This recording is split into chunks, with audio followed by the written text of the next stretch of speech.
Back again with another existential question. Hope you're ready for another deep dive because today we are going to be talking about, I have like 3 questions I want to answer and I don't know which one I want to answer in this video. Questions that I thought were interesting. If energy cannot be created or destroyed, what do you think happens to consciousness when we die? How much do you think our thoughts and beliefs influence physical health? Can they rival or even surpass medical treatment in some cases? Do you think reality is fixed and objective, or do you think it shifts depending on our individual and collective perception? If humans didn't ignore consciousness in early science, how do you think our entire world, technology, medicine, and society would look different today? The question I'm going to be talking about today is, if energy cannot be created or destroyed, what do you think happens to consciousness when we die? First, I need to explain my theory on life in general. I get a lot of this specific information from near-death experiencers and channelers, psychics, and mediums. NDERF, the Near-Death Experience Research Foundation website, which is the largest NDE experience website in the world, where basically people can share their experiences, and then there are exceptional experiences too that like the researchers who actually like review all of these will kind of mark as like very profound insights. So I like to read a lot of these. Just insane to think about thousands and thousands of people having NDEs. And obviously there's not rules, but they're like a set of commonalities between NDEs to classify something as genuinely an NDE, because some people are on drugs and it's hard to discern whether something is like an experience because of like changes in brain chemistry from the drug, or if it was genuinely like a near death, like clinically pronounced dead. Not everyone gets to a hospital and can get clinically pronounced dead. Some people are having experiences in their own homes and they just like wake up, they come back to life with these very profound insights. A lot of my opinion has come from reading these. There are a lot of people that bullshit. I can tell when someone's bullshitting me, like straight up. I'm actually quite a skeptic when it comes to certain things. I had a psychic reading before that I knew was bullshit from the first question she asked me. I was like, girlfriend, if you had an ability and you could read my energy, I would not have to answer these questions that you're asking me, but you were stretching and pulling a story based off of this information I'm feeding you, so not happening. There's a lot of people selling products and selling services that their companies provide. A lot of it is things that I do believe in. I think that they could exist and I think there's truth to them, but just the way that it's been industrialized and twisted into a business, you can feel the inauthenticity. It's very obvious when someone is being genuine or not. My perspective on how we got here in the first place. First, I want to preface that the words I'm going to use in this video, don't take them literally. Again, language was created so that we can have better understanding and be able to communicate about things, but the moment you put something into words, it's no longer the truth, right? We're trying to put something vast and infinite into words, right? Like calling consciousness, the universe, source, God, like putting all of that into a word like God, like consciousness, like the universe is nowhere near what it deserves, right? It's nowhere close to what it actually is. I don't identify with anything. I don't identify with religion. I don't even identify with spirituality. I just explore things that make me understand my life and myself better. I will be using words like God, like universe, like source, like heaven, but I don't think that there is actually like a place. I don't think God is a human being. I don't think God is a being of any sort. I think God is the same thing as the universe, is the same thing as the energy that we call consciousness, that is fundamental. Everything comes from consciousness. Everything is made up of consciousness, right? Like if you imagine what you see in front of you is like a video game construction, right? You are constructing this for yourself, so you are building it out of your own consciousness. So everything is conscious, everything is consciousness. I think where we originate, where that source energy originates, is what people call heaven, right? And there might be more than just heaven, okay? But let's say the higher plane that I'm talking about, this dimension that people call like unconditional love, right? Like God is unconditional love, consciousness is unconditional. There's no right and wrong, there's no punishment, it's all love, it's all growth and expansion and having empathy for someone, compassion.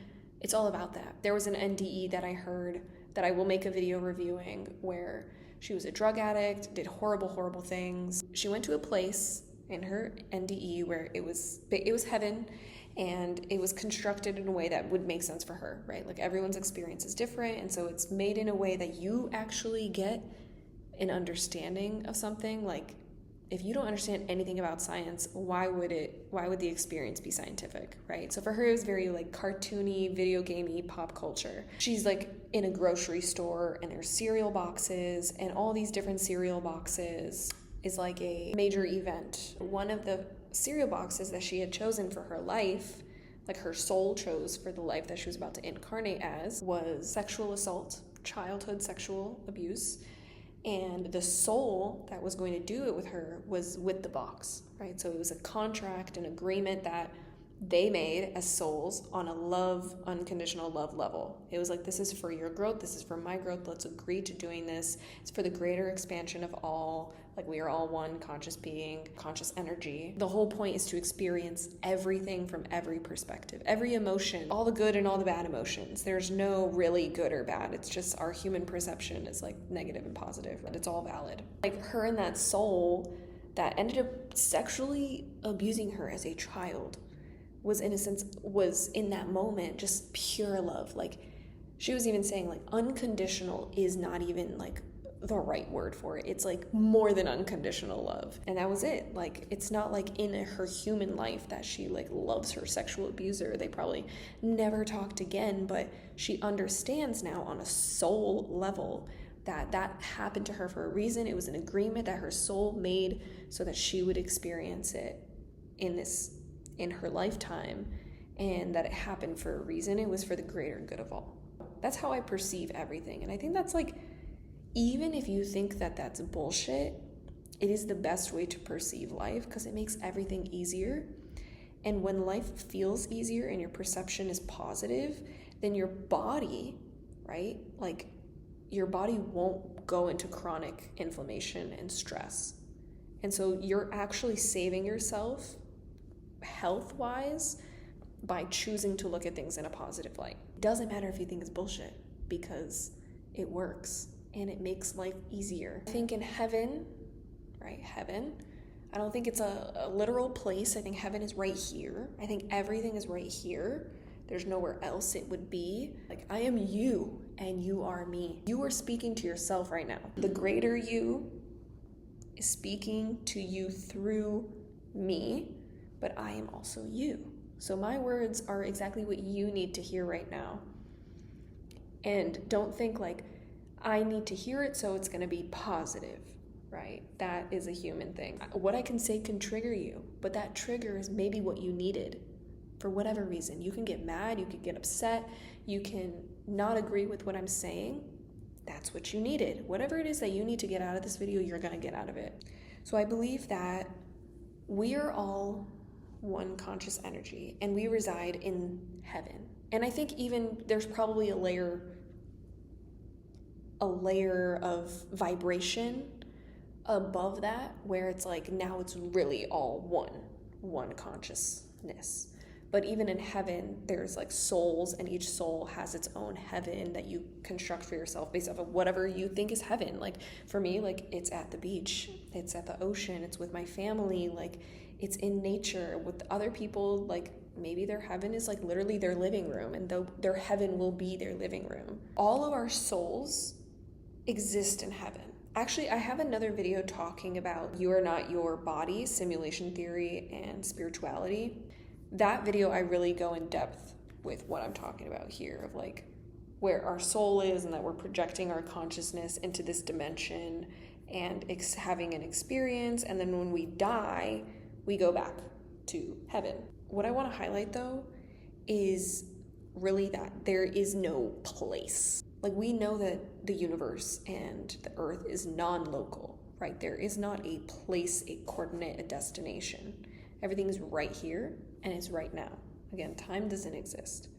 We perceive the passage of time. And in heaven, time is perceived differently, right? Time really doesn't exist there. It's like kind of if you've ever been in a state of flow, or like, let's say you're painting or you're drawing or whatever it is that you're doing, and like 4 hours went by and it felt like 15 minutes and you're like, holy shit, like just time didn't exist. I think that's what it feels like in heaven, just like straight time doesn't exist. Like it's so slow that like you're not even aging. And you plug in to this experience where time is fast, but it's fast partially because of our beliefs, right? Like we're in this like go, go, go, grind, grow, expand, learn, like that vibe, that society. So it makes us feel like time is going, and we celebrate our birthday every year, and it's like we got a whole year, New Year's, you know, like we celebrate things, and it keeps reminding us that time is passing. We have months that we made, like a calendar. Like imagine we didn't have a calendar, like the Gregorian calendar. I don't know, I feel like our summers would feel longer. I feel like the winters would feel longer. I feel like our days would feel longer, but we have like clocks now, and I'm like, damn, it's 6:30 p.m. and it's a Sunday, so like basically my day's over, you know, and I still gotta meal prep, I still gotta edit this video. Like stupid, we do this to ourselves. But I think our experience here in, let's say on Earth, we might experience 90 years, 95 years of life, whereas in heaven it's an instant, right? Like it's done, you go in, you're already out, right? So that's why like we can choose things that our human self is going to be like, this is painful. Why would I choose to be raped? Why would I choose sexual abuse, child abuse? Why would I choose war, to be a victim of war? Like, why would I choose these things? And like your soul is like, oh, throw it in the cart. Like, this is great. Like, this is what we need. This is the expansion that we need. You know, like, I need to feel this for the greater good of all. So it's just really easy for us to throw all these experiences in our cart and jump into the world and forget about everything, and then not understand that it's going to be a lifetime for us as humans. And what's interesting is a lot of near-death experiencers, like there are beings there that help guide you in that transition. They help you pick your life. They tell you what Earth is like. Let's say you chose to incarnate as a human on Earth. They tell you what that's going to be like, that it's going to be hard. It's going to be like, they tell us everything. We have to forget it, right? They explain why we forget things to have a full experience. And then, you know, you come into this life, and for a lot of people, it's like, take me out, right? Again, the same near-death experience that I keep referencing. She was in heaven during her near-death experience, and she was like, oh, like, I'm not going back there. Every NDE, and every person that has an NDE is like, oh, I'm not going back. Like, please let me stay here. Like, are you kidding me? Like, fuck that. And even if they, like, had a beautiful life and they loved their family and, like, you know, as a human, it'd be like, oh, I would never leave my children. But when you're there, when you experience that unconditional love, you're like, oh, there's nothing better than this. Like, I'm gonna see them in an instant, you know? Like, their souls are gonna be here by the time I get processed over to my own little heaven space, right? When she was there, she would, like, her guides that were there, her guides were telling her, like, you say this every time. Like, she was like, you guys do not do a good job of warning people what it's really like. Like, that was the worst thing ever. Like, why would I ever choose that? Like, I never would have chose that. And her guides were like, you say this every time. And, like, so she's like, wow, so I've had multiple lives. And, like, every time, like, I have this attitude about it. Like, they were basically telling her that she always has this attitude. She's always super difficult about it, very stubborn, but like they always tell her exactly what it's gonna be like. Our life, like on Earth, is like a drop, right? Like if you imagine, like if your faucet is dripping, like that, the fall of the drop is our life. And then like, it's done and it goes back into like the water, the source of water, like down the drain to the sewer where all the other water is. And then we can come right back up and then experience again. And so like our life is very fast, and this is the one and only time you will experience this particular life. Like, I will never be this body again with my boyfriend, my parents, my sibling, my entire life, my experience, you know, because like even this life I think exists infinitely. I think there are multiple parallel versions of my life that exist in the field. past, present, future, and everything's happening simultaneously, because that's how quantum physics works, right? Like things are in a superposition and anything could happen, so they exist. And then, like, you know, within the reality you're experiencing, there's a collapse of that reality into one. That's the one that you end up experiencing. When my soul reincarnates again, instead of me being the daughter of my mother, I might be her mother one day, or maybe we might be best friends. Like, I think that we have soul families, like souls that we will always find in this lifetime in some shape or form. It could be a dog, like my mom could be my dog, you know? I think that when we die, we're still here, right? There's nowhere to go. That's what I'm saying. I think everything is just a different vibrational state, and you can reach different vibrational states, different levels of consciousness with meditation, with psychedelics, NDEs, and like any way of, like, even with anesthesia, right? And I think people that, you know, raise their frequency or get closer to a higher level of consciousness, that they start to experience things differently. They perceive their reality differently because they've seen different things. They're like, oh, I thought this is how this physical world worked. And it's like, it's actually not a physical world.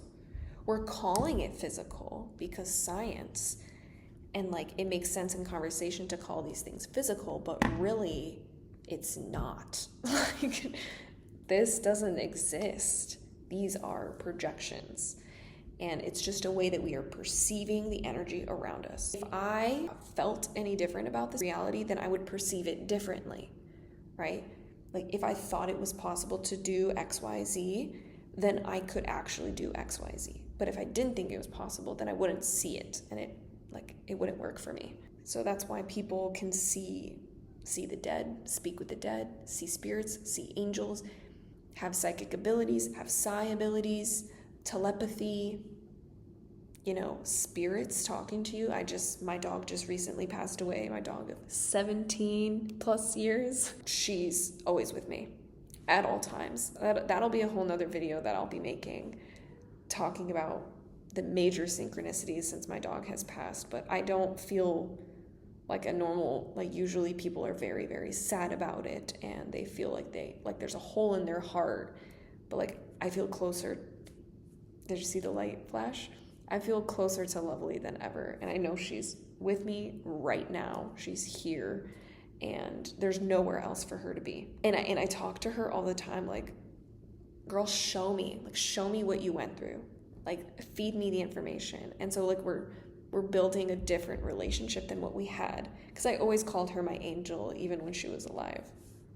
And I genuinely think that, like, I think she was my angel. I think she was always my guide. She was always there for me, sending me signals through the physical, because I think again, animals perceive life completely different than us. I think they understand their purpose in the world, and they integrate with that purpose, and they don't communicate with words like we do, because they communicate through energy, which is so much easier, which you can get so much more information across. And energy is non-physical, right? It's not a physical thing that you can hold. The electricity that's going into charging your phone right now you can't hold that electricity, right? It's a current. It's not like a physical thing that you can like hold onto. Like, here's electricity, right?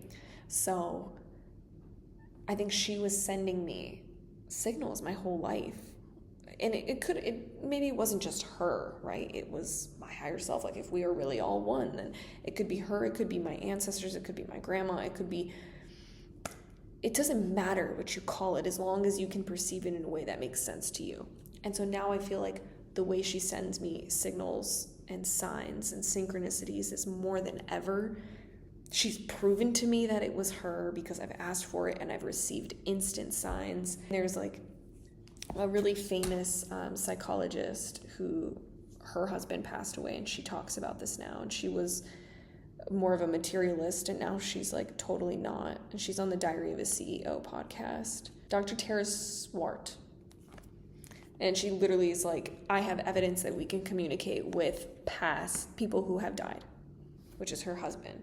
And I feel that with my dog, and I feel that with my dog, her body, I was actually with her when she passed, right? It was a natural death. It was beautiful. I've seen an animal die before, but obviously this was my heart and soul, my earth, my everything. Same thing as like when you see an open casket, Like the body of the person that has passed is there, but they just like don't look like them anymore, you know, like their essence is gone.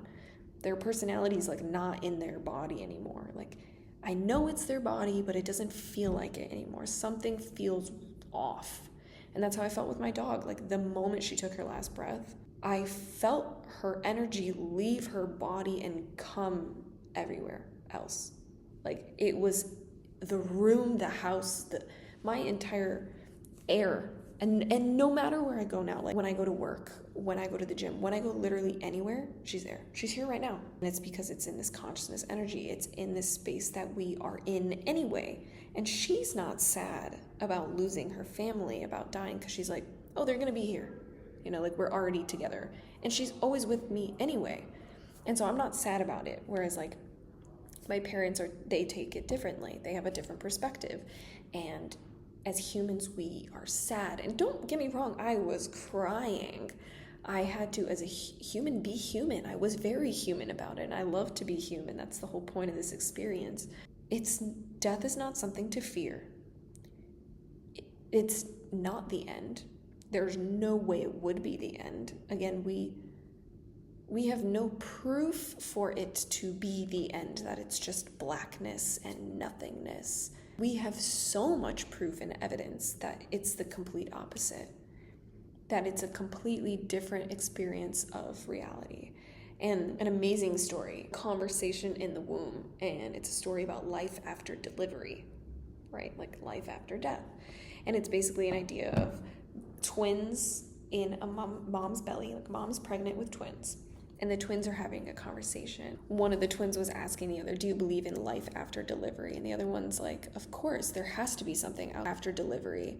Like, we're here to prepare ourselves for what will come later. And the other one's like, nonsense. There's no life after delivery. What kind of life would that be? The second said, I don't know, but there will be more light than here. Maybe we will walk with our legs and eat from our mouths. Maybe we will have other senses that we can't understand now. The first replied, that's absurd. Walking is impossible. Eating with our mouths? Ridiculous. The umbilical cord supplies nutrition and everything we need.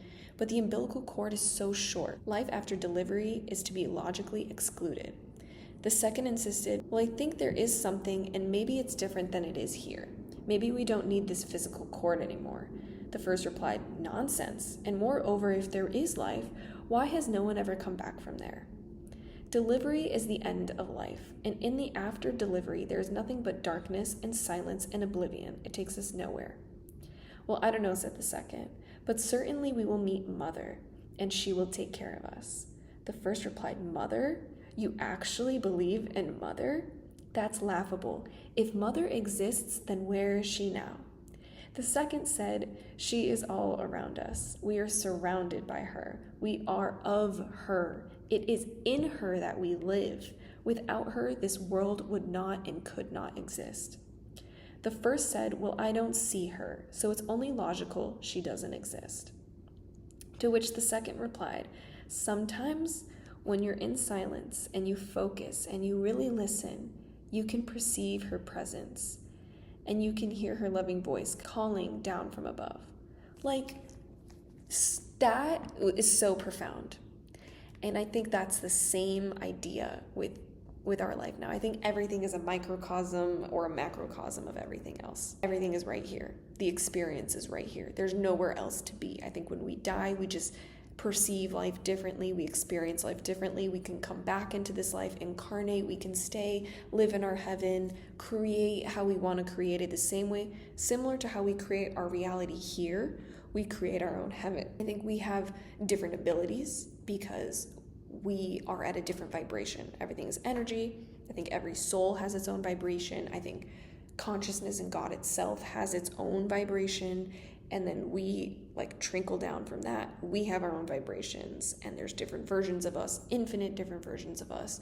You know, like today I might be in a good mood, high vibration. Tomorrow I might be in a bad mood, low vibration, right? And so my reality will change based off of how I feel. My experience will change based off of how I feel, feeling, energy, emotion, energy and motion. Is there life after death? Yes, 100%. I think our consciousness exists. Our bodies are vessels in which we experience this particular life, and I think that information needs to go back into the earth and in this reality. So our experience gets downloaded into this physical, and that our consciousness, all of that gets uploaded into what some people would call the Akashic records.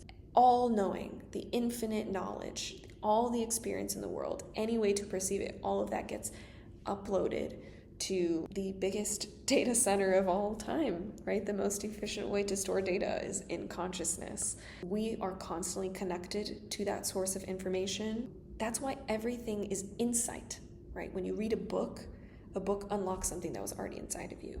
A teacher is just bringing to the surface something you already have inside of you. It's not that any one person is smarter than anyone else. Everyone can do what anyone can do. Anything that, like they said, Jesus could do, you could do.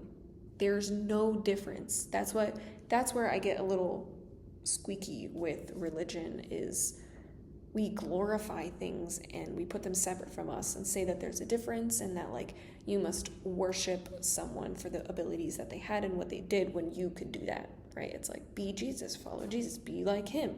What would Jesus do? Like he's the Son of God. And like, well, who are you? You are God. Like, we are all God. We're all consciousness. We're all the universe. We're all energy, the same energy. If Jesus can heal and Jesus can do this and that, so can you. If he can resurrect, so can you. Why couldn't you? Right? He was just showing you that you can. Everything we ever said as humans was impossible until someone did it. Right? Like, it was impossible for someone to run a mile in like under 3 minutes. It was impossible at some time. And it was like, not even the best runners in the world can do that. And then like now high school students are doing it. So it's like, right? So it takes just someone to do it once for everyone else to be like, oh yeah, I can do that. Now that's like the goal, right? And it's all about like where you set your goal. If you set it low, if you set the bar low, then you can't really achieve much. But if you set the bar high and you think it's possible, you can literally do it. Yeah, just to reiterate the question again, if energy cannot be created or destroyed, what do you think happens to consciousness when we die? We just vibrate at a different frequency and we start to have a different experience. But I don't think we go anywhere. I think it's all still here. I think everything is accessible to us. Us as humans knowing this can have an even more expanded life, because you can talk to your relatives. You know, you don't have to fear death anymore. You can communicate with God, with universe, with your guides, with your angels, with your past relatives and past animals. Create communication between them, and they can help you. That's what they're here for, right? Of course, you're going to be there for everyone when you go there too. Because that's what it's all about. It's just love and support and compassion. Once you start to open up that door of communication to the universe, anything is possible. Everything will be okay. Life is just easier when you do it. You will literally see it in your physical reality. I have seen signs, bro. Not coincidences. That's how you know. But if you don't think it's possible, then you won't see it. And you won't believe it. And you can only know something as truth once you've experienced it yourself. Why not be more open? Who does it hurt to be more open? Because there's going to come a time in your life where something pushes your limits of thinking and of perceiving and of believing. And you're going to be like, fuck no, fuck that, no way. And then you're going to hear my little seed in your brain that's going to be like, well, this bitch, she was talking about some stuff, and what if it was true? What would that mean? Like, let's just play around a little bit. You will discover so much more when you just start to play. Even if it's for shits and giggles, it won't be for very long. It'll be a serious fucking thing. Yeah, so just enjoy every moment of this human life. Love yourself as much as you can, and take this information and do what you want with it. I just wish the best for you. I wish you get everything you ever wanted. I wish you understand, the hardships that you go through, because they make you who you are. You are so special. You are so unique. And You deserve everything. You have literally all the power in your body, in your hands, in your consciousness to change the world, change your world, change the world for many, many people in a positive way. I hope that you get to a place in your life where you know that for yourself, and I don't need to tell you it anymore. Let me know if you like this video, if you have any other questions you want me to answer. I do have some ideas for other videos I'm going to share my perspective on, but with that, and I'll see you next time.